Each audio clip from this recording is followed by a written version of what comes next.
Hi guys, today we will discuss availability group. So what is meant by availability group? In ERP system, so based on the combination of plant and storage location, the stock will get updated. In our previous class, we had discussed that in EWM system, there is no concept of plant and storage location. Then how stock will get updated? We will see now.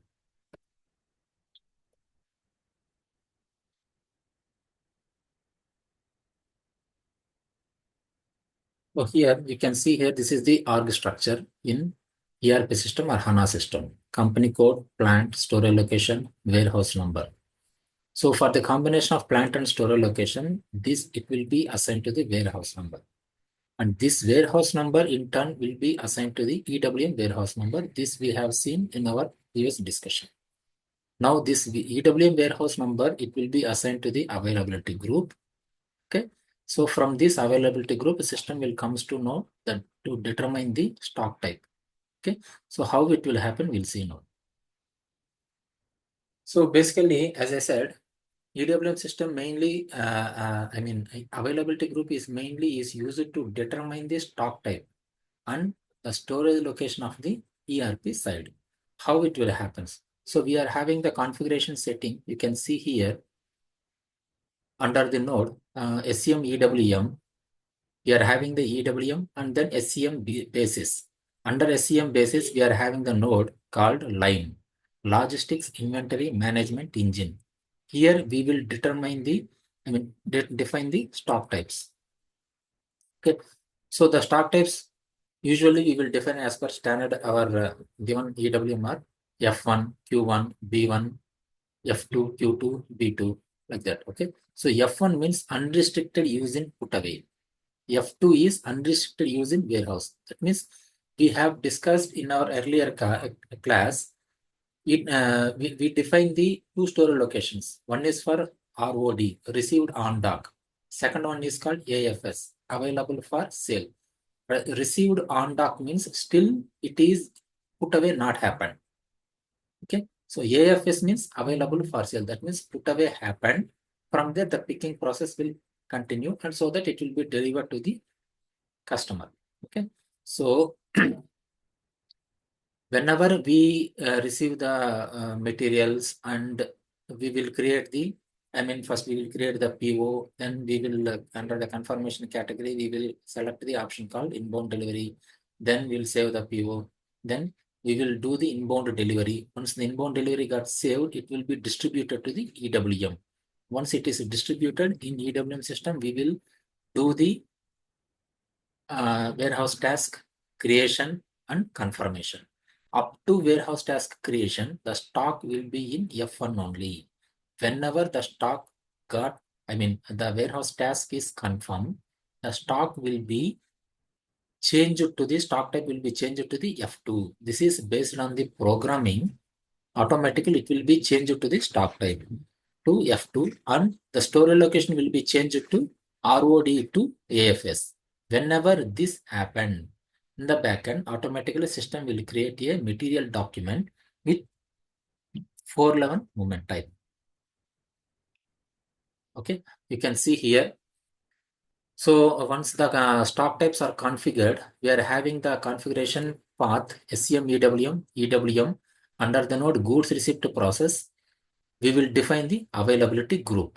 So availability group, and why we have to follow this node means you can see here this availability group we will create for we have already created. Now we have defined.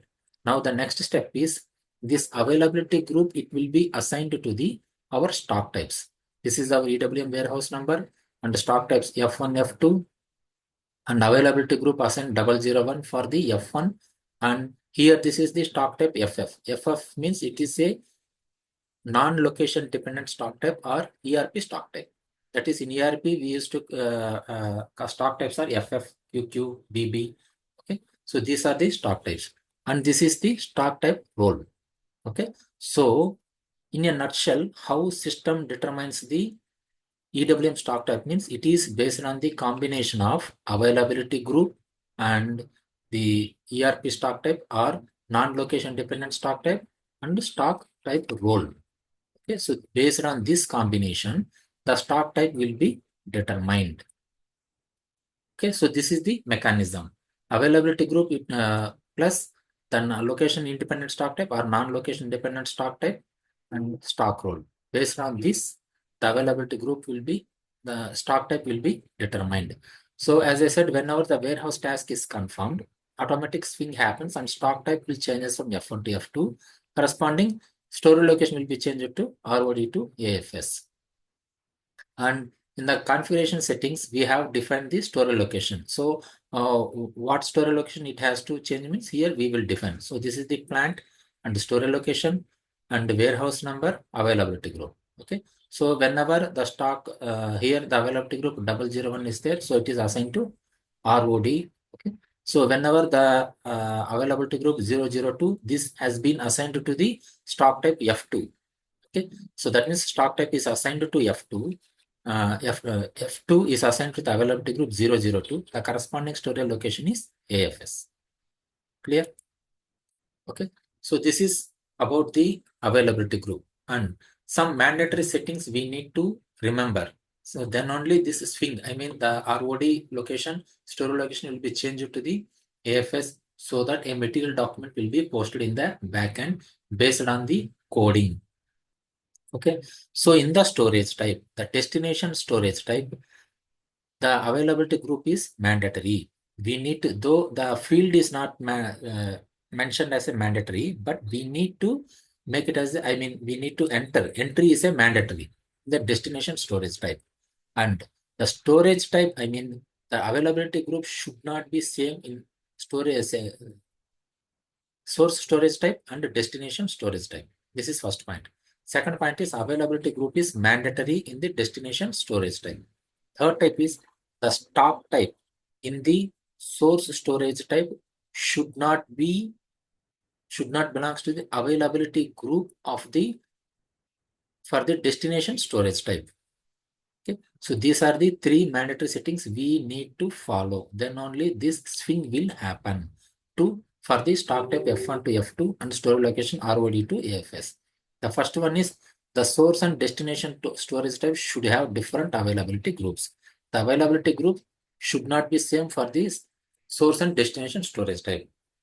Second one is availability group is mandatory in the destination storage type. Third one is the stock type in the source storage type should not belong to the availability group for the destination storage type. Okay.